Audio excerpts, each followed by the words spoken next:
Oke, di sini gue bakal bahas tentang semua teman-teman di sini yang mungkin mau berinvestasi kripto, tapi budgetnya itu masih minim. Mungkin kalian kira, oh investasi kripto tuh butuh modal yang besar. Tapi gue awal invest atau trading kripto itu modalnya awal 2 juta ya teman-teman, di 2016. Gue pertama kali beli Bitcoin, kalian bisa lihat fotonya di sini ya. Ini gue masih di kamar kosan gue waktu itu ya. Jadi ini tahun 2016. Itu budgetnya hanya 2 juta rupiah hasil gue jualan keliling. Nah dari pengalaman gua yang ngubah dari 2 juta, ya awalnya gua tabung-tabung terus, hasil jualan segala macam, duitnya gua mainin di market, berbagai macam market ya, nggak cuma di kripto waktu itu, ya akhirnya portofolio sekarang bisa 100 miliar lebih ya, liquid. Gimana caranya gue bisa ngubah seperti itu? Dan biar teman-teman semua ini ngerti framework investasinya ya, kalian paham mindset investasinya, biar lu nggak melakukan kesalahan-kesalahan pemula yang gua alamin dulu. Lu nggak perlu jatuh di lubang yang sama yang gue pernah jatuh. Kalian mungkin di mindset kalian ini punya uang nih, misalnya 10 juta ya, gue nggak tahu kalian punya uang berapa, tapi karena video ini untuk yang budget minim, gue kasih contoh misal 10 juta. 10 juta lu mungkin pernah lihat ya di berita atau di mana tentang meme coin yang lagi marak nih ya di tahun ini. Meme coin itu lagi naik-naik semua dan lu mungkin mikir, oke gue punya uang 10 juta, gue suka nih 4 meme coin, misal gue suka WIF, gue suka Popcat, gue suka Giga, gue suka misal Doge gitu kan. Oke gue mau sebar nih 4 ini 2,5 juta masing-masing dan lihat seperti apa ke depannya. Semoga gue jadi kaya raya. Itu bukan cara untuk berinvestasi yang baik dan benar. Ini adalah sebuah dilema yang sering dialami sama investor yang budgetnya minim ya. Kalian mau cari yang namanya moonshot ya, bisa tembak ke bulan gitu atau cacing-cacing naga-naga ya. Ini bisa terjadi tapi ini tidak akan konsisten teman-teman. Ini gue kasih pil pahitnya sekarang ya. Kalian misalnya punya 10 juta ya. Tadi kalau kalian beli meme coin itu ya mungkin portofolio bisa jadi 30 atau 40 juta. Tapi teman-teman tuh biasa banyak tergoda dengan hal-hal yang lain. Yang lain nih, oh ada yang menarik nih, AI ini masuk, ini masuk, ini masuk, ini masuk. Yang awalnya 10 juta mau masuk 4, biasanya 10 juta ini jadi masuknya 10, 15, 20. Kebanyakan teman-teman ya. Dan apa problemnya dengan punya itu ya? Kita masuk 10 nih misalnya. 10 koin dengan modal 10 juta. 8-nya jadi 0 ya. Cuman 2 yang naik, misal 2, 3 kali. Akhirnya ntar balik 10 juta lagi atau misalnya bahkan turun ke 8 juta ya. Teman-teman mungkin nggak bisa hold karena kebanyakan yang rugi ketika naik 2 kali aja udah TP terus dia terbang ke 10 kali. Kenapa gue tahu ini? Karena gue udah pernah ngalamin ya investasi dengan modal yang kecil. Bukan diversifikasi caranya, tapi konsentrasi ke beberapa play yang sudah pasti teman-teman. Salah satu yang menurut gua nggak efisien ya di dalam kripto ya, kalau kalian sebar seperti itu adalah satu, kalau modalnya kecil ya. Ini kita nggak usah ngomongin DeFi dulu nih. Kalau DeFi kalian pasti kepotong gas fee banyak sekali. Tapi kita ngomong di exchange saja ya. Kalian pakai exchange lokal, itu biasanya ada maker dan taker ya. Maker itu lu ngisi liquidity, artinya simpelnya lu ngantri ya. Itu kan ada antrian tuh. Kalau lu limit order, itu lu ngantri ya, lu maker, market maker. Lu ngisi di situ. Itu biasa fee-nya lebih murah. Tapi balik lagi, kripto di Indonesia itu kena PPN ya teman-teman ya. Walaupun lu bukan pedagang fisik aset kripto, lu bukan yang punya exchange. Tapi dengan transaksi lu itu kena PPN lagi. Kalau yang punya exchange kayaknya banyak tuh, ada PPN, ada PPH lagi. Tapi dengan kena PPN aja, lu udah kena berapa? 0,2 ya. Ketika lu ngambil yang taker atau lu market taker gitu ya. Lu ngambil yang market buy gitu. Mau belinya langsung sekarang dapat, nggak usah ngantri. Itu lu bisa kena fee sampai 0,5 per transaksi. Jadi kalau 10 juta nih, misalnya lu beli satu koin, lu ambil market gitu, market buy. Itu uang lu bisa hilang berapa teman-teman? Ya, besar sekali, hilangnya bisa 50.000. Kalau lu sebar kayak begitu dan lu belinya kecil-kecil, ya uangnya itu kegerus sama fee. Nanti lu jual beli, ganti-ganti, gonta-ganti, gonta-ganti. Tidak efisien ya teman-teman. Diversifikasi di budget yang minim itu sangat tidak efisien. Kerugiannya apalagi nih dengan lu punya portofolio yang gue bilang kayak supermarket, over diversified. Satu, emang lu bisa ngikutin semua arah newsnya kemana? Karena market kripto itu adalah market yang sangat volatil. Beda seperti lu saham. Saham lu beli BCA, BRI, Mandiri, tidur gitu. Ya. Mungkin lu beli beberapa batu bara kayak Bukit Asam dan lain-lain, lu tidur. Tapi di kripto tuh tidak ya. Lu tinggal misalnya satu meme coin ya, besoknya bisa kan 0. Jadi lu itu nggak bisa untuk monitor 15 posisi ya. Impossible kecuali lu punya analis ya. Lu punya hedge fund ya. Itu boleh kalau profesional lu adalah full time trader kripto itu silahkan. Tapi kalau lu ibaratnya masih punya pekerjaan lain ya, lu masih kerja mungkin atau lu manajer di misalnya di hotel, nggak mungkin lu monitor 15 portofolio, nanti kerjanya setiap lu ada kerja begini, kerjaan utama lu terganggu dan nggak efisien. Gue paham banget itu dan jangan punya portofolio seperti supermarket. Monitornya susah ya, lu nggak bisa ikutin terus newsnya hari ini apa, besok apa. Nah ini tips sedikit ya, sebelum lu mulai berinvestasi ke kripto apapun ya, misalnya lu mau meme coin nih, mau WIF gitu kan. Coba tanya ke diri lu, kenapa gua mau berinvestasi di koin tersebut? Apa? Oh kata influencer ini. Oh kata orang si ini, oh kata temen bagus, oh lihat di mana bagus, lihat di TV gitu bagus. Itu cara paling cepat untuk kalian semua jadi miskin ya teman-teman. Karena contoh gini, berita aja lu harus punya understanding, lu harus punya pemahaman terhadap berita. Beritanya bisa sama, tapi interpretasi bisa beda, ya. Karena jurnalis yang tulis belum tentu tahu apa yang dia beneran tulis di situ. Jadi berita itu orang beda-beda interpretasinya. Kalian harus tahu ya, apa yang kalian beli dan kenapa kalian beli koin tersebut. Jangan cuman karena kata temen. Karena kalau teman bilang beli, ya nanti ketika udah naik terus kalian bingung, kalian WhatsApp lagi, "Ini jual di mana, Bro?" Lu nggak ngerti. Lu nggak ngerti entry posisinya seperti apa, lu nggak ngerti close posisinya kapan. Akibatnya apa? Lu rugi sendiri. Mungkin temen lu bener bisa untung, dia mungkin jago gitu, tapi lu yang ikut-ikutan gimana? Nasib lu seperti apa? Kalau lu tidak punya keyakinan, tidak punya ilmu atas investasi lu sendiri, itu kayak beli kucing dalam karung, ya. Kena tipu itu artinya. Gua kemarin sempat ketemu salah satu orang lah ya. Dia bilang, "Oh, saya rugi di kripto." Gue tembak, "Kenapa kamu rugi di kripto?" "Saya beli render." "Kapan kamu beli render?" Gue tanya. "Oh, tahun segini, di bulan segini." Lah kan waktu itu harganya 0, berapa? Kok bisa rugi orang sampai 11 koinnya? Terus gue langsung stopin dia sebelum dia buka mulutnya, gue stop. "Oke, lu yang rugi. Kasih tahu gue circulating supply-nya render berapa?" Tidak tahu." "Investornya render siapa?" Tidak tahu." "Ya lu pasti rugi. Karena lu tidak tahu apa yang lu beli ya." Jadi teman-teman coba kalian review portofolio kalian. Gue tanya kalian sederhana deh. Investornya siapa di belakangnya? Timnya siapa? Sebutin gua nama timnya. Nggak usah timnya, foundernya siapa. Kalau lu nggak bakal bisa keluar tuh dari mulut lu. Lu nggak ngerti apa yang lu beli ya teman-teman. Oke, kalau misal gini, lu mau beli sebuah token dan lu cuma berharap, "Oke, karena gue mau beli ini karena ini keren dan ini mau naik." Itu bukanlah tesis investasi, ya. Gua itu ketika gua beli sesuatu di family office fund gua di Norwell Capital, kita itu melakukan due diligence yang luar biasa dalam. Kita analisa bener-bener, ini foundernya siapa sih? Project ini utilitasnya apa? Kalau kalian nggak tahu semua itu, problem nanti ya. Nggak tahu kapan beli, kapan jual. Tokennya bisa sama loh yang gue beli ya. Gue beli render, gue untung berkali-kali lipat. Ada yang rugi tapi di render. Kenapa? Dia nggak tahu apa yang dia beli. Nah, kalian harus bisa bedain, kalau kalian beli token cuman karena kalian percaya itu akan naik, itu adalah aktivitas spekulasi ya teman-teman, bukan investasi. Bedakan antara spekulasi dan investasi nih. Lu itu belum tahu ya, karena masih pemula biasanya nggak tahu toleransi resiko seperti apa, oke? Punya 10 juta, cuman 10 juta uangnya, berharap ini bisa jadi miliaran gitu kan. Kalian berharap nih dengan beli meme coin jadi miliaran, tapi lu turun 30% aja sudah tidak mau. Itu seperti apa konsepnya? Gua nggak paham gitu. Jangan cuman lu mau beli, lu nggak siap untuk rugi. Ini kan marketnya volatil ya. Masa lu mau naik 3 kali lipat tapi lu nggak mau rugi 30%, itu tidak adil ya. Dunia tuh tidak bekerja begitu caranya. Kalau segampang itu investasi, sudah tidak ada orang yang kerja di pabrik ya. Semua orang pasti asik investasi sendiri. Ini fakta di dunia kripto yang sulit untuk kalian semua telan ya.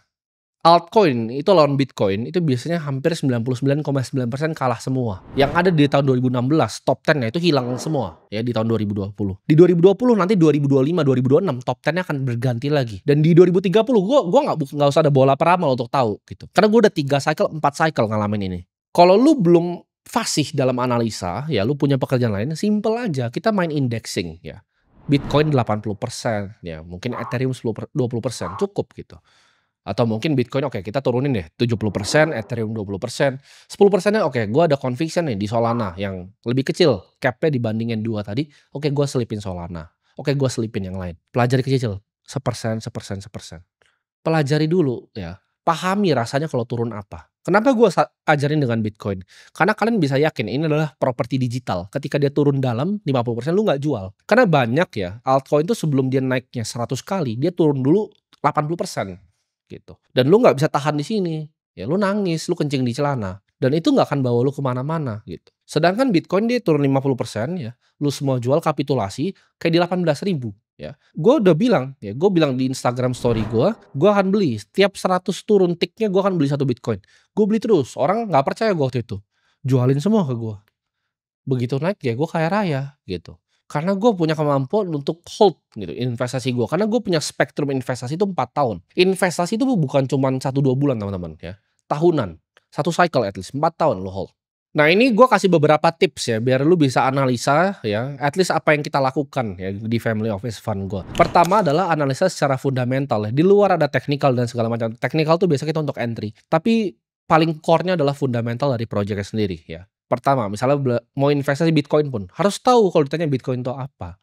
Ya supply-nya berapa, kalian harus tahu semua secara detail. White paper-nya itu kalian harus tahu di luar kepala ya, Ethereum. Baca dulu white paper yang ditulis Vitalik ya. Nggak ngerti, baca ulang ya.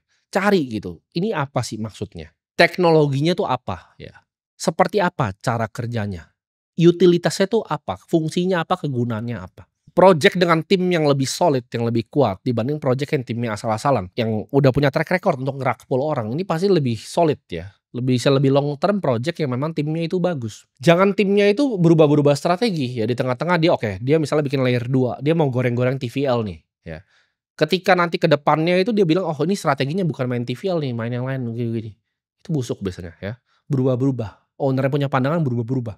Kenapa gue paling suka Bitcoin? Karena itu kayak batu gitu, nggak pernah berubah, nggak bisa berubah. Itu gue kayak beli ibaratnya tanah gitu ya, beli tanah gitu di Menteng. Itu nggak bakal berubah gitu, kecuali Jakarta banjir. Kedua, kalian harus bisa nganalisa yang namanya sentimen di pasar ya. Lu bisa lihat dari sekitar komunitas tuh ngomongin tentang token ini apa ya. Bukan warung kopi tempat lu nongkrong itu nggak ada isinya komunitasnya. Bukan di komunitas lokal, tapi komunitas yang benar-benar peduli akan projectnya. Komunitas seperti apa? Ya komunitas para investornya gitu. Ketemulah dengan visi, dengan para investor duduk bareng ya, kalau lu bisa duduk bareng gitu kan. Tapi itu skill yang kalau gue jelaskan di sini, ya panjang gitu ya, mungkin perlu video-video selanjutnya. Lu ngobrol gitu, oke lu investor series A-nya, lu series B-nya. Lu valuasi berapa, lu invest valuasi berapa. Kenapa lu invest? Share tesisnya, ya. Tahu sentimen di pasar tuh seperti apa. Yang pegang-pegang barang vestingnya tuh mikirnya apa. Jangan lu pikir publik mikir apa, ya. Lu pikir, oh Twitter mikir ini tuh itu ibarat ya. Lu mau berak nih, tainya udah keluar itu di situ tainya. Real conversation terjadi di ruangan-ruangan seperti ini, ya. Oke ini ada project ini, kita akan mau kerjasama dengan bank ini. Udah diomongin duluan baru dipublish, ya. Publish itu beraknya gitu. Itu orang-orang yang cuci piring. Kita pesta nih ya kan. Party, buka botol kan di rumah. Udah malam nih, jam 3 pagi udah subuh gitu, selesai. Nah, lu pada baru datang tuh. Set udah lampunya tuh udah nyala, teman-teman. Udah paling atas tuh. Jadi marketnya udah party, udah paling atas, lampunya udah nyala. Lu dateng kan bingung nggak ada orang terus lu cuci piring, jangan begitu ya. Terus lu cuman dibuangin barangnya. Jangan cuman makanin dari beraknya orang.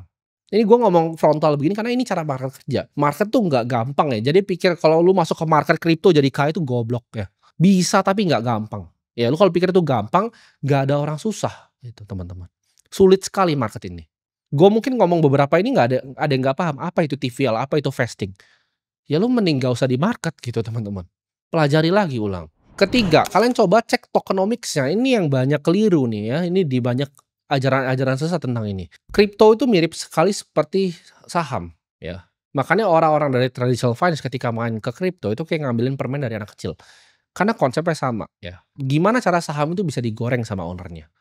Ownernya harus punya paling banyak. Ketika token ini banyak dipunyai oleh ownernya, dia bisa mainin harganya ke arah yang dia mau.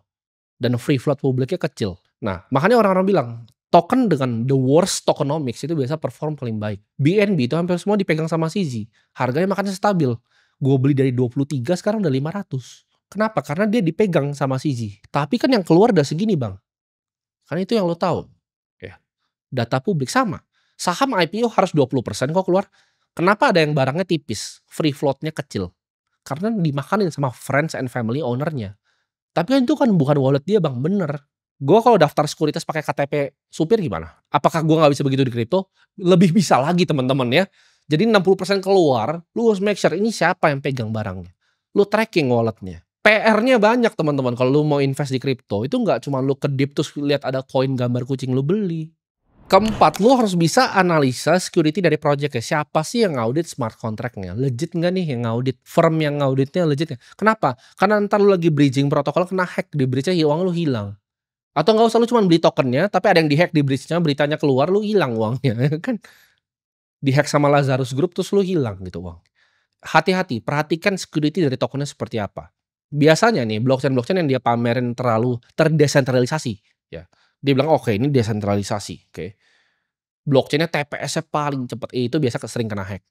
Karena kalau misal dia security-nya tajam, ya security-nya oke banget, terus dia bilang TPS-nya cepat, itu biasa sentralisasi. Ya. Makanya Edward Snowden bilang Solana itu even sentralisasi. Kenapa? Karena dia aman dan blockchain-nya cepat. Makanya bisa mati. Lu jangan cuman percaya apa yang keluar dari mulut semua orang. Cross check gitu teman-teman. Cross check apakah benar atau tidak. Tanya kenapa lu beli project, tanya terus, "Kenapa beli ini?" "Oh karena ini." Tanya lagi, "Kenapa lagi beli ini?" "Karena ini." Kelima, lu harus cek network effect dari project-nya. Ini kan Metcalfe's Law ya. Sebuah network itu akan makin berguna ketika makin banyak yang pakai. Seperti internet, seperti Instagram, itu network effect. Ada yang suka posting, ada yang suka lihat. Ketika ada yang running node dan running node lagi, ada yang pakai, ini akan jadi sangat kuat network effect-nya. Makanya dia di rumusnya ada pangkat di atasnya, ya. Ini yang terjadi dengan Bitcoin dan Ethereum. Makanya lu harus ada at least salah satu dari dua ini di portofolio. Karena menurut gue belum ada yang achieve network effect sebesar Bitcoin dan juga Ethereum sampai sekarang. Itu yang benar-benar terdesentralisasi, terbukti, ya walaupun nggak cepat-cepat amat tapi paling aman. Keenam, lo harus bisa analisa kompetitor. Oke, misalnya ini layer 2. Oke, kompetitornya siapa aja nih yang bikin di sini? Siapa aja yang punya tim lebih kuat, foundernya lebih kuat, lebih legit projectnya, dan use case-nya lebih bagus dibanding yang lain. Apakah mungkin project yang gue investasikan ini dikejar sama yang lain? Apakah mungkin project AI gue ini akan dikejar sama yang lain? Itu pertanyaan harus tanya, ya. Karena layaknya semua di dunia ini, pasti ketika ada uang, ada yang mau coba bikin baru. Jadi lu kalau bisa gabungin semua analisa yang baru gue kasih tahu lu ini, ya ini baru sedikit, ada banyak caranya, ada 20, 30, ada 100 lebih ya. Ini gue cuma sharing 6 biar videonya lebih cepat gitu. Tapi you get my point gitu. Itu nggak gampang untuk lu bisa analisa sebuah project. Makanya gue bilang kalau lu belum ngerti semuanya, mulai dari Bitcoin dulu ya, pelan-pelan transfer, coba masukin ke wallet, ya bikin coba multisig, buka multisig ya, jangan lu multisig pakai 2 key 24 seed phrase hilang. Ya lu pelajarin gitu. Teknologi itu seperti apa? UTXO management seperti apa? Apa itu UTXO management Bitcoin, Bang? Belajar lagi. Makanya ya. Kripto tuh luas, ilmunya banyak ya. Gue udah bilang ini bukan cara cepat untuk bikin uang, tapi lu mau bikin uang, lu tinggal buka aja Crypto Billionaire List. Nah, keluarkan di Google tuh, cari. Ya, banyak sekali yang kaya dari sini. Tapi gak gampang sama seperti kayak siapa yang kaya dari manufaktur banyak, tapi gak gampang ya. Gue kasih tahu di masa depan tuh cuma akan ada dua ya. Digital money sama digital intelligence ya. Kripto itu adalah uang digital dan kepintaran digital adalah AI. Cuma akan ada dua industri yang berkuasa. Kripto dan juga AI. Lu tinggal pilih salah satu mau yang mana gitu. Lu harus belajar sekarang. Kalau lu nggak mau ketinggalan kesempatan dalam sekali satu generasi ya. Ini seperti minyak zaman Rockefeller ketemu. Lu nggak mau bikin refinery nomor 1 ya lu nggak jadi Rockefeller. Orang bilang, tapi kan ini nanti ketinggalan nggak kalau gue begini ya. Banyak yang nanya, apakah sekarang sudah telat beli Bitcoin? Apakah 900 juta kemahalan? Apakah M kemahalan? 1,5 M kemahalan? Gini simple ya. Lu beli rumah di Menteng ya. Lu beli rumah di Menteng. 1960 apakah kemahalan? 1970 apakah kemahalan? 2000 apakah kemahalan? 2010 apakah kemahalan? Makin mahal terus artinya rumah di Menteng. Paham? Ya, Bitcoin itu sama. Itu akan makin mahal terus. Kenapa? Karena supply-nya limited. Banyak orang kaya pengen rumah di Menteng. Sederhana. Ya. Banyak orang kaya mau rumah di Pondok Indah. Ketika lu beli rumah di Pondok Indah Golf, itu makin mahal terus harganya. Simple, supply and demand. Ya teman-teman. Ketika lu mau cari rumah di Miami Beach, itu mahal sekali. Lu mau cari apartemen di tengah-tengah Tokyo, ya mahal sekali. Itulah Bitcoin. Gitu. Scarce dia, limited supply-nya. Hidup itu bukan cuma seberapa keras lu bisa mukul ya, tapi seberapa keras lu bisa dipukul. Kalau lu di sini ya bilang, "Oke, gue mau berinvestasi kripto nih karena nonton video ini gue mau belajar, oke. Gue punya uang nih 10 juta, oke. Gue mau investasi pelan-pelan." Turun 30 lu kencing di celana di sana ya. Gimana? Gue tanya sekarang. Gimana lu mau jadi investor yang jago? Kalau lu turun 30 aja kencing di celana. Itu uang lu 3 juta hilang. Gue ketika turun portofolio 20%, 200 miliar tuh floating loss. Ya udah gitu. Top up lagi. Jadi jangan ngerasa kayak hidup lu hancur karena minus 20%, 30% dari modal 10 juta lu. Lu hilang makan siang masa nangis? Gitu. Jangan ya teman-teman ya. Mending lu nggak usah di sini asetnya. Lu taruh uangnya deposito aja aman, time deposit 3 bulan 6 bulan. Jadi jangan ngejar 1000 kali, jangan berharap kaya dari kripto kalau lu nggak mau rugi ya. Rugi dikit udah kencing di celana.